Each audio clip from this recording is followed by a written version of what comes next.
이 방송은 짧게 한 작품에 대한 리뷰만 듣고 싶은 분들을 위한 요약본입니다. 전체 방송에는 더 풍성한 내용이 담겨 있으니까요. 책플릭스 채널을 확인해 주세요. 외롭지 않을 권리에 대해서 덕 PD가 준비해 네. 오셨죠? 외롭지 않을 권리는 외롭지 이제 않을 권리.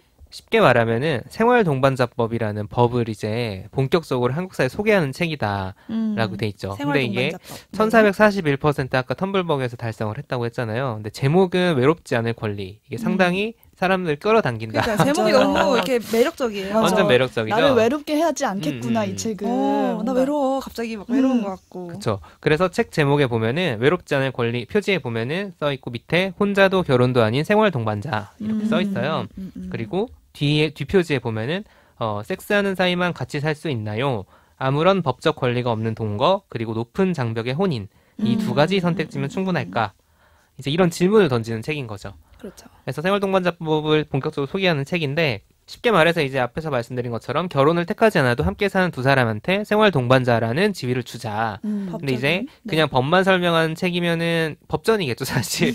그렇죠. 입법 그쵸, 아니겠죠. 입 법안이죠, 법안, 진짜. 근데 그게 아니라, 이게 왜 필요한지, 이거를 설명을 하는 거죠, 이제 책에 걸쳐서. 첫 번째는, 가족에 대한 감각이 좀 변하고 있다. 순서는 맞아요. 이제 제가 그냥 고른 건데, 부모님에 대해서 다들 이중적인 감정을 가지고 있죠. 약간, 그쵸. 경제적으로도 지원을 해드리고 싶고, 근데 또, 자식으로서 약간 효도라는 게 사실 돈만으로 되지 않잖아요. 맞아요. 어떤 감정적인 어떤 그런 것들이 필요한데, 돈 들이면 다냐. 근데 이것도 우리 사회 지금 상황에서는 경제력이라는 게 부모님 세대가 훨씬 그쵸. 경제력이 큰 경제력을 크고 갖고 있고. 강하고 저희는 그러니까 청년 세대는 조금 상대적으로 약하기 때문에 이거 점점 부담인 거예요, 되게.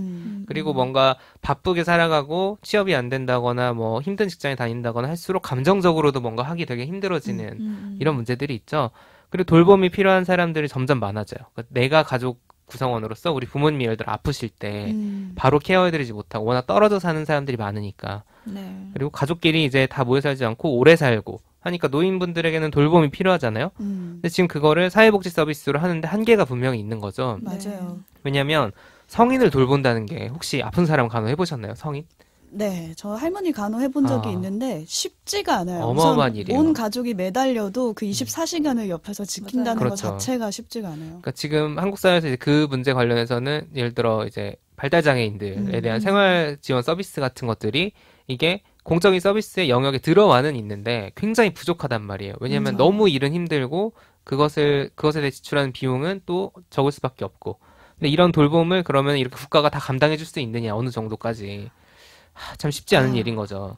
답이 없는 것 같이 그리고 법적으로 그게 가족이 아닌 사람들은 실제로 그런 돌봄을 주고받고 있더라도 인정이 안 되니까 굉장히 비극적인 거예요. 여러 가지 사례들이 나오는데 이 외롭지 않을 권리에 대한 얘기를 들으신 분들은 가장 많이 들으셨던 사례일 것 같은데 2013년에 한 60대 여성 A씨가 네. 아파트 옥상에서 투신을 합니다. 이분은 고등학교 졸업을 하고 동창인 여성분과 40년간 동거를 했어요. 근데 이 같이 산 B씨가 돈을 주로 벌고 A씨는 살림을 주로 하신 거예요. 근데 재산 명의는 당연히 B씨 앞으로 돼 있겠죠? 근데 이 B씨가 어느 날 갑자기 암에 걸려서 급속도로 나빠집니다, 상태가. 네. 근데 갑자기 어느 날 또 돌아가시는 거예요. 근데 이 과정에서 돌아가시기 전에 일단은 이 A씨와 B씨는 혈연 관계가 아닌 거죠. 가족도 아니고 그쵸, 지금 친가족도 상황에서는. 가족도 아니고 그쵸. 아무것도 아닌 근데 재산 명의가 이 B씨 앞으로 돼 있으니까 B씨의 혈연인 조카가 나타나는 거죠. 상속. 네, 그래서 A씨를 이제 배척하기 시작합니다. 아프실 때는 간병도 못하게 하고 집에서 쫓겨나요. 쫓겨나고. 심지어는 쫓겨나기까지. 근데 더 비극적인 거는 나중에 이분이 집에서 쫓겨났으니까 정확하게 옆에서 무슨 상태이신지를 알 수가 없잖아요. 사망한 사실도 몰라요. 너무 슬프다. 모르고 장례식에도 참석을 못해요. 자, 이 상황에서 뒤늦게 이 B씨의 죽음을 A씨가 알게 된 거죠. 네. 그래서 함께 살던 아파트 옥상에서 투신을 하신 거예요. 이게 굉장히 특이한 사례라고 할 수도 있어요. 뭐 일반적인 사례라고 할 수는 없지만 이게 왜 이 두 분의 관계가 이렇게 비극이 되었냐. 한국 사회에 어떤 구멍이 있다는 거죠. 맞아요. 분명히 제도적으로 이 부분은 살펴줘야 되는 것들이 있는데 못하고 있다. 그 공백들. 이것뿐만 아니라 뭐 청년 세대들에는 지금은 좀 더 동거가 좀 더 뭐라고 일반화라고 하긴 옛날보다는 그죠? 옛날보다는 보편적인 문화가 되었는데 이분들에게 이제 권리가 주어지지 않기 때문에 되게 발생하는 문제들 이런 것들이 있으니 법적으로 해결해보자. 라는 취지에서 이런저런 내용들이 담겨 있고요. 제가 인상 깊었던 표현은 돌봄은 민주주의의 과제다. 라고 표현을 하시더라고요. 그러니까 고독이라는 문제가 있는데 이제 고독과 외로움이라는 문제를 어떤 서로 해결해 줄 수 있는 사람들이 있다면 그것을 그들에게도 권리를 주자는 거죠. 일종의 권리를 주고 법적으로 지원을 해주자. 거기에 이 생활동반자법이라는 제도가 이바지할 수 있다. 이제 그런 내용의 일종의 생활동반자법 속에서 내 생소 내 생활동반자법을 소개합니다라는 내용의 책입니다.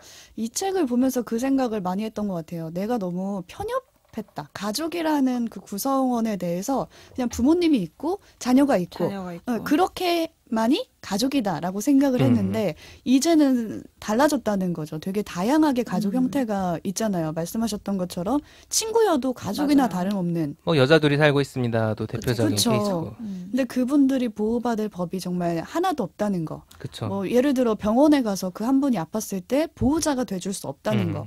왜냐하면 친족 관계가 아니기 때문에. 근데 그런 거는 좀 우리가 법적으로 손을 봐야 되는 부분이 아닐까 싶고요. 그런 빈 공간을 메워주는 게 이 법이 될 수 있다라고 저자는 말하고 있지 않나 싶어요. 네.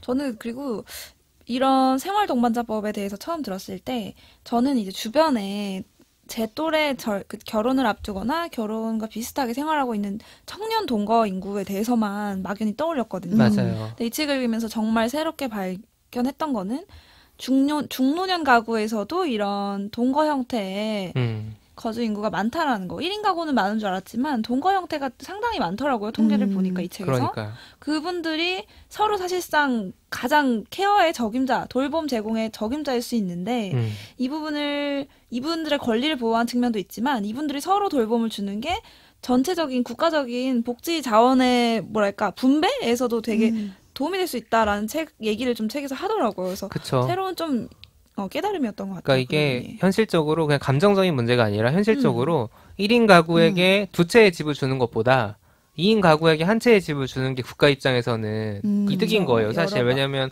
우리가 한 명이 살려고 해도 최소한의 그 공간이 필요하잖아요. 그쵸. 맞아요. 예를 들어서 7평짜리 원룸을 2개 줄 테니까 각자 살아라고 하는 거랑 같이 살 의지가 있는 사람에게 14평, 15평짜리 투룸을 주는 건 완전히 다르거든요. 그렇죠. 개인 공간은 투룸이 더 많아져요, 실제로. 그러니까 왜냐면 공용 공간이 겹치니까. 그렇죠. 예.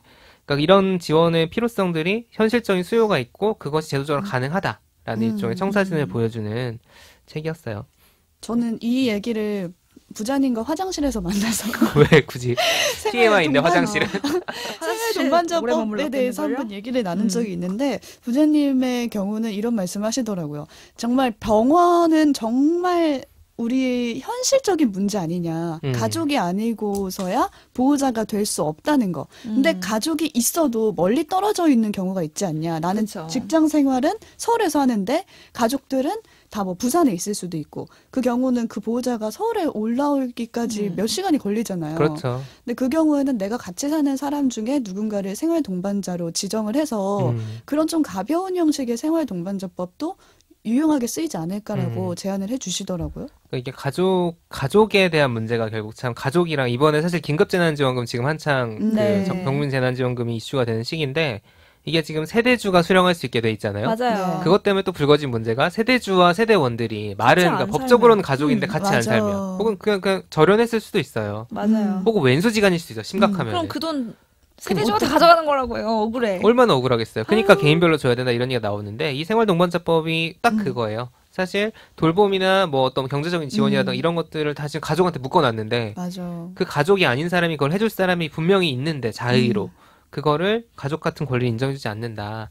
이제 이런 부분들에 대해서 질문을 던지는 그런 책이고 아무래도 이 생활동반자법이라는 게 전통적인 가족의 개념이랑 좀 떨어져 있다 보니까 맞아요. 네. 이게 당연히 반발도 거부감도 많고 있고. 거부감도 있죠. 그 부분에 대해서는 저자가 최대한 설명을 해놓고 있기 때문에 저희가 뭐 이 자리에서 그걸 다 일일이 언급하기보다는 책을 한번 보시면 좋을 것 같아요. 그 긴급재난지원금을 보면 알 수 있듯이 아직까지 우리나라에는 가족은 하나다. 가족 단위로 어. 생활을 이어간다는 전제. 그거를 엄청 강하지 않나 이번에 다시 한번 느꼈고 저도요. 이 그쵸. 책을 보면서 아 이게 과연 깨질 수 있을까 그치. 필요는 한데 과연 우리 맞아요. 시대에 이게 우리 가능할까? 자식이면 가능할까? 예, 그런 것 같아. 약간 예전에 어렸을 때 보면은 통일되냐. 우리가 몇 살 될 때까지 과연 통일이 가능하냐. 이런 얘기들을 막 했었잖아요. 과연 이게 현실적으로 가능할까에 대해서 되게 궁금하긴 하더라고요. 저는 근데 조금 느낀 게, 서울시에서 얼마 전에 주택금융 관련해서 지원책을 발표를 하면서 청년 지원책을 발표하면서 신혼부부가 워낙 혜택이 많잖아요. 전세자금 대출이나 그런 거에 대해서 조건에 사실혼처럼 사실상 그러니까 같이 살고 있는 이런 관계에도 이런 비슷하거나 동일한 혜택을 주는 것을 검토하겠다 정도의 검토. 얘기가 그러니까 왜냐면 이게 계획이 딱 나온 게 아니라 막 그런 거 있잖아요. 정부 대책은 계획을 언제 발표할 건데 그 계획에 대해서 이런 계획을 가지고 있어. 라는 그런 걸 할 때 그 내용이 들어가 있었어요. 되게 관심 있게 봤거든요. 왜냐면 제 주변에는 동거하는 커플인데 전세자금 대출을 싸게 받으려고 혼인신고를 하는 커플이 있어요. 결혼식을 안 현실적으로 했는데. 많아요.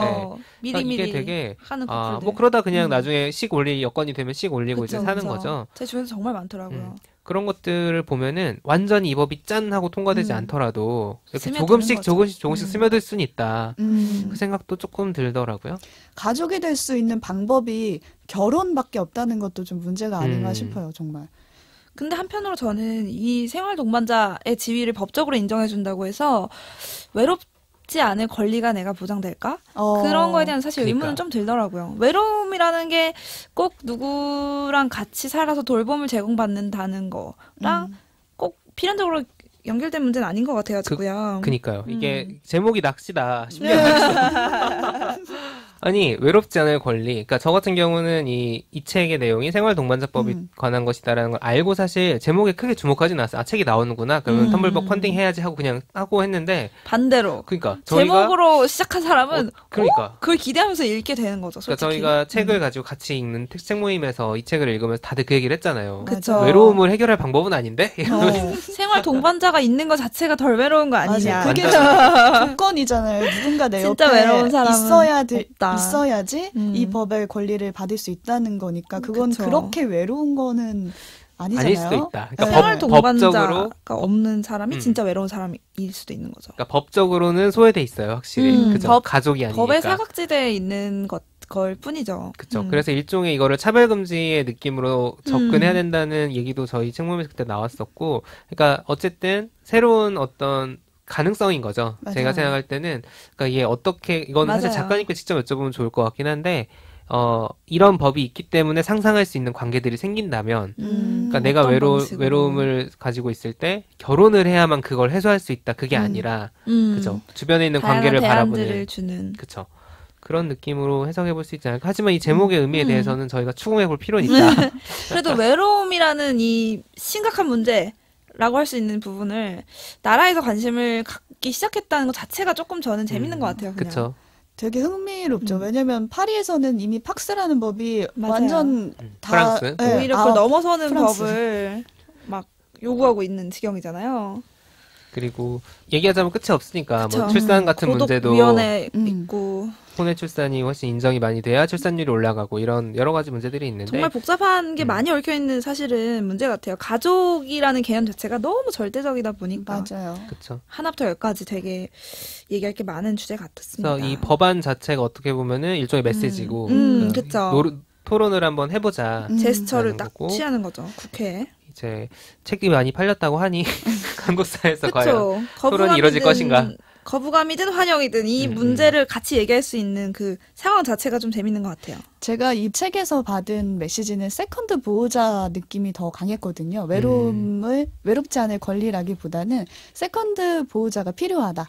가족 그 두 번째로 보호자를 필요로 하고 그 정도는 먼저 부분적으로 입법이 가능하지 않을까라는 가족 외에도 해봤어요. 이러이러한 권리들. 보호자. 네. 그런 부분에 대한 기술적인 얘기도 책에 나와 있긴 하죠. 왜냐면 이 책이 일종의 어쨌든 진선미 의원실에서 7년간 보좌관을 했던 사람이 작가가 직접 이렇게 쓴 책이기 때문에 이런저런 법적인 문제들에 대해서 예를 들어 그럼 가족과의 관계는 어떻게 할 거야? 나는 가족이 이미 있는데 생활동반자와의 관계는 어떻게 되지? 뭐가 우선 돼야 하고? 그치. 보장되는 권리는 뭐고 보장할 수 없는 권리는 뭐지? 상속은? 책임은 뭐고? 뭐 이런 것들. 이분이 7년간 고민한 내용이 담겨져 있으니까 이런 다양한 형태의 가족에 대해서 궁금하신 분들은 한 번쯤 읽어봐도 좋지 않나 싶어요.